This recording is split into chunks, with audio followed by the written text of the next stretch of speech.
रामधन ज्यादा पढ़ा लिखा नहीं था, मगर गांव में उसकी बहुत इज्जत थी। वो अपने गांव का सरपंच था। उसकी पत्नी का काफी समय पहले देहांत हो चुका था। उसका एक बेटा था जिसकी शादी हो चुकी थी और वो शहर में ही रहता था। रामधन ने खुद तो ज्यादा पढ़ाई नहीं की थी, मगर अपने बेटे को खूब पढ़ा लिखाकर डॉक्टर बनाया था। अब वो शहर में ही रहता था और वहीं के अस्पताल में काम करता था। रामधन अपने गांव में अपने न्याय के लिए जाना चाहता था। उसकी पंचायत में जो भी गुहार लगाता था उसे न्याय जरूर मिलता था। गांव के गरीब मजदूरों के लिए तो वो किसी देवता से कम नहीं था। अमीर हो या गरीब, उसकी नजरों में सब बराबर थे। एक दिन रामधन अपने बरामदे में बैठा हुक्का पी रहा था। तभी उसके पास गांव के दो मजदूर आए। हुकुम की जय हो, हमें न्याय दिलवाइए हुकुम। क्या हुआ? पूरी बात बताओ। हुकुम, हमने पूरे 6 महीने गांव के महाजन सुखी लाला के खेत में काम किया है। उसने कहा था कि 6 महीने की पगार इकट्ठी देगा, मगर अब वो अपने वादे से मुकर गया है मालिक, और हमें 1 रुपया भी नहीं दिया है। हम लोग गरीब लोग हैं हुकुम। अब आप ही बताइए हम कहाँ जाएं, क्या करें? इस सुखी लाल की शिकायतें दिन ब दिन बढ़ती जा रही हैं। कोई बात नहीं, तुम लोग अभी जाओ, कल पंचायत में आ जाना। अगले दिन पंचायत लगी। सुखी लाला हाजिर हुआ। सुखी लाला, तुमने काम लेकर इन गरीब मजदूरों को उनकी पगार नहीं दी है? नहीं, ऐसा नहीं है हुजूर।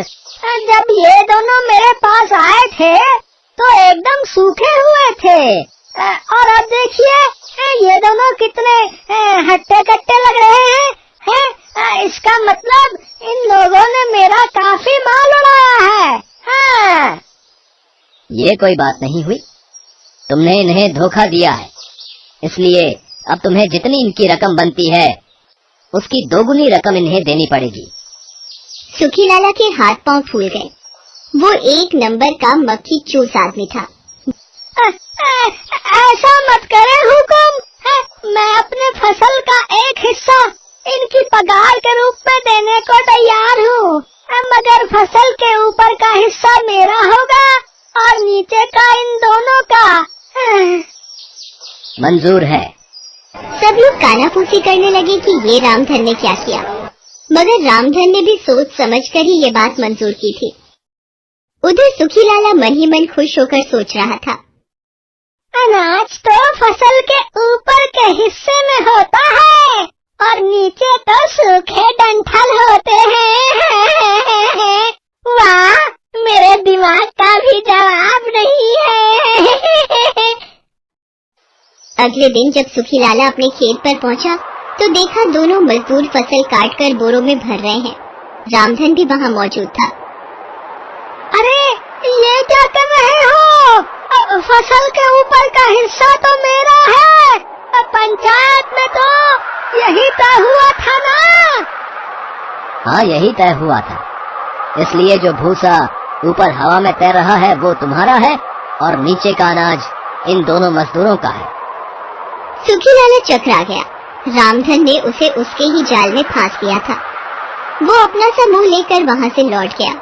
उस दिन से गांव वालों ने रामधन के दिमाग का लोहा मान लिया। इस घटना के कई दिन बीत गए। एक दिन रामधन को शहर से उसके बेटे का फोन आया। वो दादा बन गया था। उसकी आंखों में खुशी के आंसू आ गए।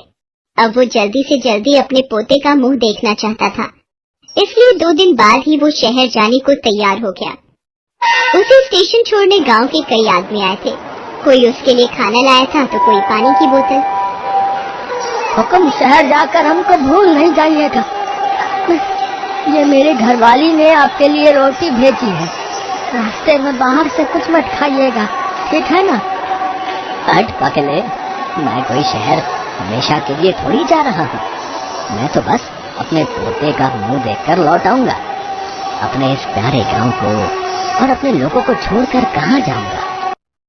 फिर इसके बाद रामधन गाड़ी में बैठ गया और गाड़ी चल दी। रामधन जिस डिब्बे में बैठा था उसमें ज्यादा लोग नहीं थे। थोड़ी थकान महसूस होने पर वो सीट पर लेट गया। अभी कुछ देर ही हुए थे कि गाड़ी एक स्टेशन पर रुकी। वहाँ से कुछ लफंगे किस्म के लड़के चढ़े। उन सब का लीडर एक मोटा लड़का था।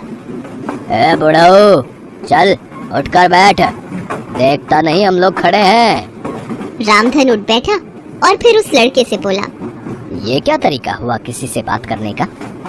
मेरी उम्र का तो लिहाज करो, तुम्हारे बाप के जैसा हूँ मैं। अरे बाप के जैसे हो, बाप तो नहीं हो ना। अब चलो चुपचाप एक कोने में सरक जाओ। रामधन ने उन लफंगों के मुंह लगना ठीक नहीं समझा। वो चुपचाप एक कोने में सरक गया। सारे लड़के बड़े ही बदतमीज थे। वो लोग आपस में भद्दे भद्दे मजाक कर रहे थे। रामधन चुपचाप उनकी बातें सुन रहा था, मगर कुछ बोल नहीं रहा था। इसी बीच गाड़ी एक स्टेशन पर रुकी। एक लड़का उसी मोटे लड़के से बोला, अरे यार, एक स्टेशन पर कितना बढ़िया लाल लाल तरबूज बिक रही है, चल चलकर उनका मजा लिया जाए। चल आया। उसकी बात सुनकर सारे लड़के ट्रेन से उतरे और तरबूज वाले के ठेले पर जाकर तरबूज खाने लगे। काफी देर तक वो तरबूज खाते रहे, यहाँ तक कि ट्रेन के चलने का समय हो गया। साहब, अब ट्रेन चलने वाली है, हमारे पैसे दे दो। ट्रेन सरकने लगी थी, तभी उन लड़कों ने उस तरबूज वाले का ठेला पलट दिया और बिना पैसा दिए भागकर ट्रेन में चढ़ गए। ये सब देखकर रामधन गुस्से से बिफरता हुआ उनसे बोला, ये क्या तरीका है? एक तो तुमने उस गरीब के तरबूज खाकर पैसे नहीं दिए, ऊपर से उस बेचारे का नुकसान भी कर दिया। ये कहाँ की इंसानियत है? चुप करो बड़ा है, नहीं तो ठेले की तरह तुझे भी ट्रेन से बाहर पलट देंगे, समझा कि नहीं है? रामधन जैसे गुस्से का घूंट पीकर रह गया। गाड़ी धीरे धीरे अपनी मंजिल की ओर बढ़ने लगी। उधर उन लफंगे लड़कों के मन में एक और शैतानी कुलबुलाने लगी। यहाँ से थोड़ी दूर पर ट्रेन जो है ना, ट्रेन एक जंगल से होके गुजरेगी, जंगल से, समझा क्या? यार सेल्फी लेने के लिए ना मस्त जगह है भाई, मगर वहाँ तो ट्रेन रुकेगी नहीं। अरे ये जंजीर किस लिए है? मगर यहाँ लिखा है कि बिना किसी इमरजेंसी के चेन खींचने पर 10,000 रुपए का जुर्माना लगेगा भाई। तो क्या हुआ, सब लोग जमा करते हैं 10,000 रुपया।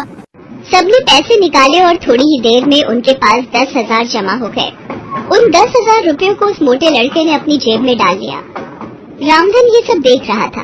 तभी उस मोटे लड़के के दिमाग में एक और शैतानी आइडिया आया। उसने अपने सब दोस्तों को जमा किया और फुसफुसाकर उन्हें अपना प्लान बताया। रामधन उनका ये प्लान सुन नहीं पाया।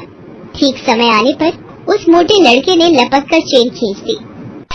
चेन खींचने के कुछ देर बाद ही ट्रेन का टीसी 2 चौकीदारों के साथ वहाँ आया। ये चेन किसने खींची थी?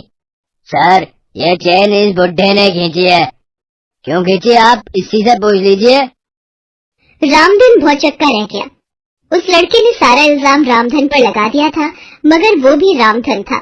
अच्छे अच्छे उसके सामने पानी भरते थे। उसने तुरंत ही अपना दिमाग चलाया और टीसी से कहा, जी हाँ सरकार, चेन मैंने ही खींची थी। क्यों? इस मोटे लड़के और इसके साथियों ने मुझे डरा धमका कर मेरे 10,000 रुपए लूट लिए हैं। आप इस मोटे लड़के की तलाशी लीजिए सरकार, इसी की जेब में आपको मेरे पैसे मिलेंगे।